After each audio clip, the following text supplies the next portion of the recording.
కట్టే, కొట్టే, తెచ్చే అని మూడు ముక్కల్లో చెప్పినట్లు జగన్మోహన్ రెడ్డి పాలనను అప్పులు ఫుల్, అభివృద్ధి నిల్, సంక్షోభంలో సంక్షేమం అనే మూడు మాటల్లో చెప్పచ్చు.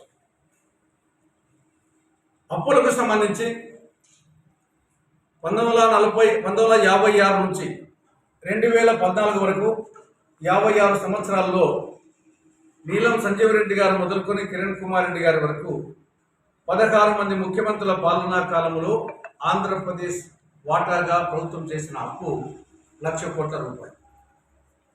2014 నుంచి 2019 వరకు 5 సంవత్సరాలలో చంద్రబాబు ప్రభుత్వం చేసిన అదనపు అప్పు 1.5 లక్షల కోట్ల రూపాయలు. 2019 నుంచి నేటి వరకు 4 సంవత్సరాల 9 నెలల్లో జగన్ ప్రభుత్వం చేసిన అదనపు అప్పు 8.5 లక్షల కోట్ల రూపాయలు. 56 సంవత్సరాలు 16 మంది ముఖ్యమంత్రులు 1,00,000 కోట్ల రూపాయలు. 5 సంవత్సరాలు ఒకే ముఖ్యమంత్రి చంద్రబాబు నాయుడు 1,50,000 కోట్ల రూపాయలు. 4 సంవత్సరాల 9 నెలలు ఒక్క ముఖ్యమంత్రి జగన్మోహన్ రెడ్డి 8.5 లక్షల కోట్ల రూపాయలు. కాబట్టి ఈ రాష్ట్రాన్ని రుణాంధ్రప్రదేశ్గా, అప్పుల ఆంధ్రప్రదేశ్గా చేశాడు. That is number 1. నంబర్ 2, అభివృద్ధి నిల్. రాష్ట్రంలో అభివృద్ధి అంకె వేసింది.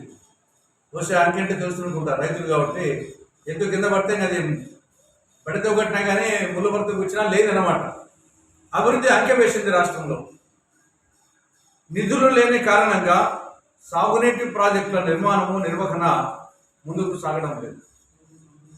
నిర్వహణకు 5 కోట్లు డబ్బించడానికి దిక్కు లేక అన్నమయ్య ప్రాజెక్టే కొట్టుకుపోయింది.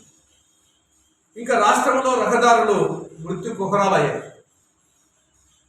ఇంకా అభివృద్ధికి సంబంధించి ఇంతకుముందు బ్రహ్మారెడ్డి గారు చెప్పినట్టు స్టీల్ ప్లాంట్ 2 సార్లు శంకుస్థాపన, అది ఒక అభివృద్ధి ఏ స్థాయిలో ఉందో దానికి ఒక నిదర్శనం. ఇక 3వది రాష్ట్రంలో సంక్షోభంలో సంక్షేమం. ఇచ్చేదేమో గోరంత, వివిధ పథకాల ద్వారా ఇచ్చేది గోరంత, లాక్కునేది కొండంత. అమ్మ ఒడి నాన్న బుడ్డికి చాలంత. ఈ ఆసరా, చేయూత, ఈ అన్ని పథకాలు తీసుకున్నా కానీ ఈ ఒక నాన్న బుడ్డికి డ్యూటీ కావడం. ఇవి కాక పెట్రోలు, డీజిల్ రేట్లు, మధ్య ఇసుక ధర, సిమెంట్ ధర, నిత్యావసర సరుకులు, కాబట్టి ధరల మోత, కరెంటు ఛార్జీలు, ఆర్టీసీ ఛార్జీలు, ఇది మోత. తర్వాత వచ్చేసి చెత్త పన్ను, ఆస్తి పన్ను పెంపు. ఈ విధంగా ధరల మోత, పన్నుల వాత అనే విధంగా జగన్ ప్రభుత్వం తయారైంది. చాక్లెట్ ఇచ్చి నెక్లెస్ దొంగిలించినట్టుగా ఉంది జగన్ పాలన. మట్టి ముంత ఇచ్చి వెండి చెమ్ము దొంగిలించినట్టుంది జగన్ పాలన. ఇక బీజేపీ రాష్ట్రానికి తీరని ద్రోహం చేస్తుంది. నంబర్ 1 ద్రోహి, ఒక శనిగ్రహంలా దాపురించింది. అటువంటి బీజేపీ చేతిలో రాష్ట్రానికి చెందిన 3 ప్రాంతీయ పార్టీలు, అటు వైకాపా, టీడీపీ, జనసేన, ఈ 3 బానిస పార్టీలుగా, కీలుబొమ్మలుగా, కబాలీలుగా తయారయ్యాయి. కాబట్టి వచ్చే ఎన్నికల్లో ఈ దుష్ట చతుష్టయ పార్టీలను, బీజేపీ, దాని మిత్రపక్షాలు, దాని బానిసలు వైకాపా, టీడీపీ, జనసేనను, ఈ దుష్ట చతుష్టయ పార్టీలను ఓడించి కాంగ్రెస్ పార్టీని గెలిపించి రాష్ట్రాన్ని రక్షించాలని ఆంధ్రప్రదేశ్ ప్రజానీకానికి కాంగ్రెస్ పార్టీ విజ్ఞప్తి చేస్తాం.